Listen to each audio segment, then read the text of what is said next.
دیکھو یار، یہ دکھ درد تمہارے اس کی طرف سے تمہیں سزا نہیں ہے. یہ آزمائشیں تمہارے ماضی کی خطاؤں کا نتیجہ نہیں ہے.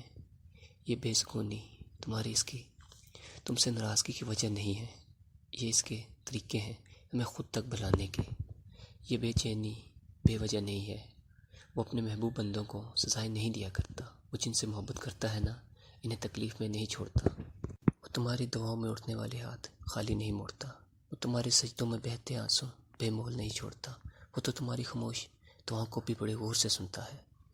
وہ تمہارے سے سکتے فریادیں اپنے پاس سنبھال لیتا ہے. وہ جب تمہیں سجدوں کی تفیق دیتا ہے تو تمہارا انتظار کرتا ہے. وہ جو تم سے 70 ماؤں سے زیادہ محبت کرتا ہے، وہ بھلا کیسے تمہیں درد کی شدت سے گزار سکتا ہے؟ یہ بس آزمائش ہے جو وہ اپنے محبوب بندوں کو دیتا ہے. اس کٹھن وقت میں تمہارا صبر تمہیں اپنے رب سے ملا دیتا ہے. جب صلح کا وقت آتا ہے تو وہ اپنی رحمت کے سارے دروازے کھول دیتا ہے. جب کن فرمایا جاتا ہے تو آسمان کے فیصلے تمہاری رضا کے مطابق لکھ دیے جاتے ہیں. پھر وہ بھی حاصل ہو جاتا ہے جو کبھی لا حاصل رہا ہو. پھر وہ ایسے نوازتا ہے کہ ہر ناممکن ممکن کا روپ ڈال لیتی ہے.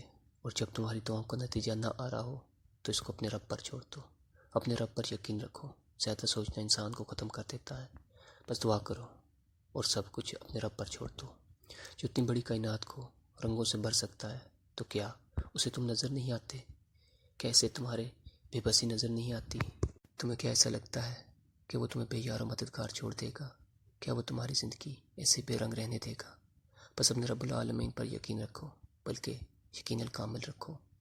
انشاءاللہ وہ تمہاری زندگی بھی تمہارے پسندیدہ رنگوں سے بھر دے گا. وہ تمہاری دعا پر کن فرما دے گا.